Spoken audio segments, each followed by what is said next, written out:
Kebakaran yang terjadi di Pasar Sentral pada Selasa 27 Desember 2022 saat ini menyisahkan puing-puing bangunan yang berupa kios tempat perjualan. Kebakaran yang menghanguskan 931 kios membuat banyak pedagang kehilangan mata pencarian. Selain itu, cuaca hujan yang terus-menerus mengguyur Kota Makassar beberapa hari ini semakin menyulitkan para pedagang untuk membersihkan dan mencari sisa-sisa barang yang kemungkinan masih berada di antara puing-puing bekas kebakaran. Oleh sebab itu, Dinas Pekerjaan Umum Kota Makassar berinisiatif untuk memberi bantuan logistik berupa bahan bangunan yang nantinya dapat digunakan sebagai lapak sementara selama proses pembersihan dilakukan. Menurut Kepala Dinas Pekerjaan Umum Makassar, Sulhesi Subir Dinas PU dalam hal ini, sumbangannya yaitu bantuan pembenahan. Dalam bantuan alat material diantaranya seng, penyerahan bantuan kini menunggu hasil pertemuan. Kami dari Dinas PU dalam hal ini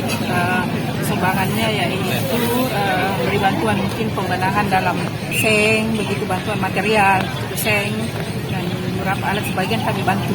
Karena memang mereka yang selama ini kan swadaya dari pedagang sendiri bahwa ini yang terbakar ini.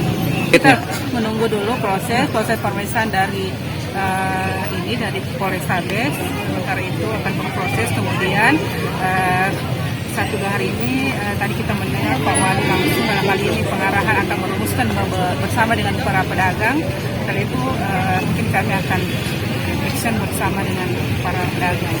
Untuk bantuan perbaikan secara menyeluruh, pihak PU belum berani memberi kepastian. Keputusan pemberian bantuan itu nantinya akan dikoordinasikan terlebih dahulu dengan Wali Kota Makassar dan Direktur PD Pasar Makassar. Irfan P. Putra, Fajar TV dan Fajar Radio melaporkan.